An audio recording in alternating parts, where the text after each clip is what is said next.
क्या सच में महाभारत के युद्ध में अर्जुन सबसे अधिक शक्तिशाली योद्धा थे? जब द्रोणाचार्य ने दुर्योधन से कहा कि जिस अर्जुन ने स्वर्ग के सभी राक्षसों को मार गिराया हो उसे तुम मनुष्य कैसे हरा सकते हो, तो चलिए आज के इस कथा की शुरुआत करते हैं। जब गुरु द्रोणाचार्य ने दुर्योधन से स्पष्ट कह दिया कि अर्जुन को कभी परास्त नहीं कर सकते तुम। इस कथा की शुरुआत होती है द्रोण पर्व अध्याय 185 से। संजय कहते हैं कि हे राजन, अमरस में भरे हुए दुर्योधन ने गुरु द्रोणाचार्य के पास जाकर उनमें हर्षोत्साह और उत्तेजना पैदा करते हुए कुछ इस प्रकार कहा।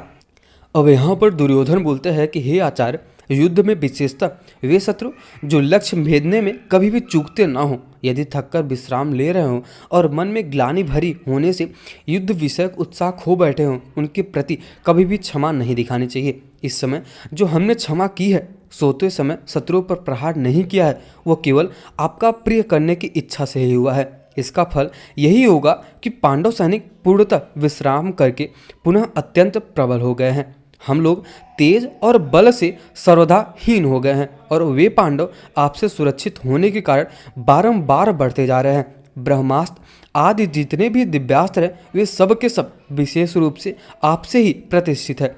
युद्ध करते समय आपकी समानता न तो पांडव, न हम लोग और न ही संसार के दूसरे धनुर्धरी कर सकते हैं। यह मैं आपसे सच्ची बात कहता हूँ।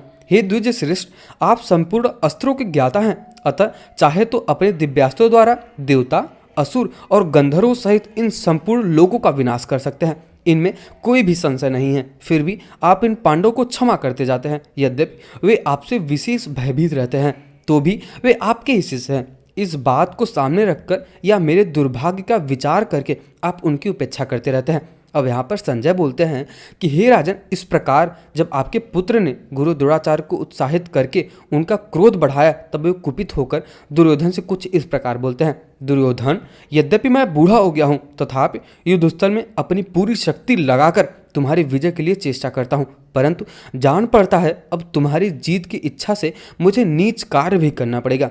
ये सब लोग दिव्यास्त्रों को नहीं जानते और मैं ही जानता हूँ अकेला, इसलिए मुझे उन्हीं अस्त्रों द्वारा इन सब को मारना पड़ेगा। हे कुरुनंदन, तुम शुभ और अशुभ जो कुछ कराना उचित समझो वह तुम्हारे लिए करने के लिए तैयार हूँ। उसके विपरीत मैं कुछ भी नहीं करूँगा। हे राजन, मैं सत्य की शपथ खाकर और अपने धनुष को छूते हुए कहता हूँ कि युद्ध में पराक्रम करके समस्त पांचालों का वध किए बिना कवच नहीं उतारूंगा। परंतु तुम जो कुंती कुमार अर्जुन को युद्ध में थका हुआ समझते हो, वो तुम्हारी बहुत बड़ी भूल है। हे महाबाहु, मैं उनके पराक्रम का सच्चाई के साथ वर्णन करता हूँ, तुम सुनो। युद्ध में कुपित हुए सव्यसाची अर्जुन को न तो देवता, न गंधर्व, न यक्ष और न राक्षस ही जीत सकते हैं। उस महामनुष्य वीर ने खांडव वन में वर्षा करते हुए भगवान देवराज इंद्र का सामना किया है और अपने बाणों द्वारा उन्हें रोक भी दिया था। हे पुरुषश्रेष्ठ, अर्जुन ने उस समय यक्ष, नाग, दैत्य तथा दूसरे जो भी बल का घमंड रखने वाले थे, वीर थे, उन सबको मार गिराया था। यह सब बात तुम्हें पता ही है और तुम्हें पहले से ही मालूम ही है।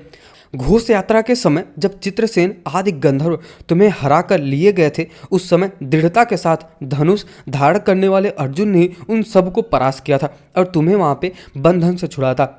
देवशत्रु निवाच कवच नामक दानव, जिन्हें संग्राम में देवता भी नहीं हरा सकते थे, उसी वीर अर्जुन से पराजित हुए थे। जिन पुरुष सिंह अर्जुन ने हिरण्यपुर निवासी सहस्त्रों दानों पर विजय पाई थी, वे मनुष्यों द्वारा कैसे जीत सकते हैं? तुम आखिर खुद ही बताओ और तुम खुद ही सोचो।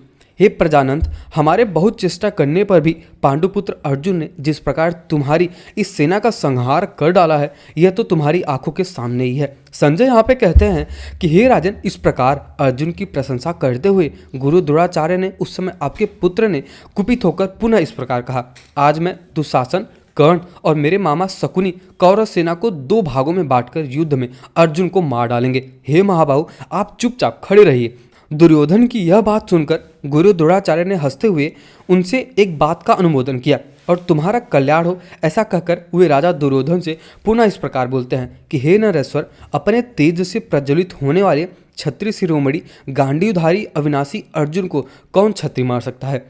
हाथ में धनुष धारण किए हुए अर्जुन को न तो कुबेर, न तो इंद्र और न ही यमराज, न जल के स्वामी वरुण और न ही असुर, नाग एवं राक्षस ही नष्ट कर सकते हैं।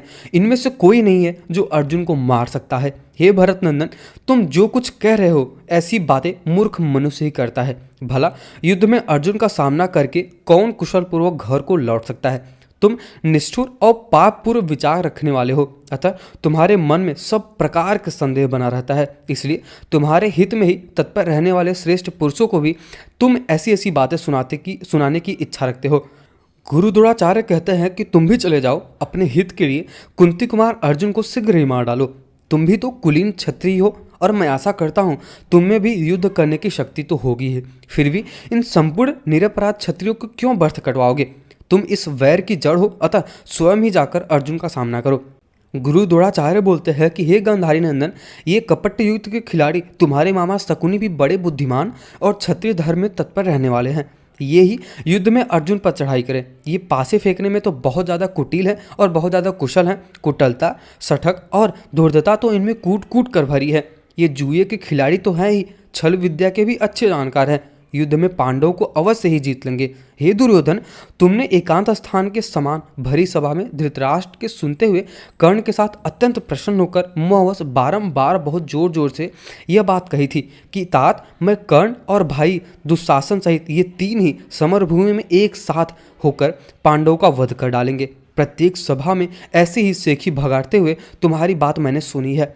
अपनी उस प्रतिज्ञा को पूर्ण करो जाके। तुम सबके साथ सत्यवादी बनो और ये तुम्हारे शत्रु पांडुपुत्र अर्जुन निर्भय होकर तुम्हारे सामने खड़े होंगे। क्षत्रिय धर्म की ओर दृष्टिपान करो और युद्ध में विजय की अपेक्षा अर्जुन के हाथ से तुम्हारा वध भी अगर हो जाए तो तुम्हारे लिए प्रशंसा की ही बात होगी। तुमने बहुत सा दान कर लिया, बहुत ज़्यादा भोग भी लिए, स्वाध्याय भी कर लिया और साथ ही साथ मनमाना ऐश्वर्य भी पा लिया। अब तुम कृतकृत्य होकर देवताओं, ऋषियों तथा पितरों से ऋण में मुक्त भी हो गए। अतः डरो मत पांडुपुत्र अर्जुन के साथ जाकर युद्ध करो। ऐसा कहकर गुरु द्रोणाचार्य ने समरभूमि में जिस ओर शत्रुओं की सेना थी उधर ही लौट पड़े। तत्पश्चात सेना के दो विभाग करके उसी छत्र युद्ध को आरंभ हो गया। तो कुछ इस प्रकार से गुरु द्रोणाचार्य और दुर्योधन की बातें हुई, जिसमें गुरु द्रोणाचार्य ने दुर्योधन को पूरी तरह से लताड़ दिया और उन्होंने उनका धर्म बताया कि जब तुमने सेखी भगाड़ी थी पूरे राज्यसभा में, तो अभी वो तुम्हारी सेखी कहाँ है और तुम्हारा अहंकार कहाँ है? जाओ, तुम अर्जुन के साथ युद्ध करो। और मुझे ऐसा लगता है कि तुम भी एक क्षत्रिय वीर हो, तुम्हारे अंदर भी अगर शक्तियाँ हैं तो जाके तुम अर्जुन के साथ युद्ध करो। तो अगर आपको ये वीडियो पसंद आया हो अर्जुन का, और या फिर कह सकते गुरु द्रोणाचार्य और दुर्योधन की बातें सुनकर, तो वीडियो को लाइक जरूर कर देना और चैनल को सब्सक्राइब तो अवश्य कर देना। और अगर आपको कुछ भी सुझाव देना है, कुछ भी सलाह देना है तो अवश्य दे सकते हैं। मिलते किसी और वीडियो में। जाते जाते कमेंट सेक्शन में एक बार जरूर जय श्री कृष्ण तो जरूर लिख देना। और अगर आपको कुछ भी सुझाव देना है कर्ण के बारे में या फिर दुर्योधन या फिर गुरु द्रोणाचार्य के बारे में तो आप अवश्य दे सकते हैं। मिलते किसी और वीडियो में, तब तक के लिए जय श्री कृष्ण।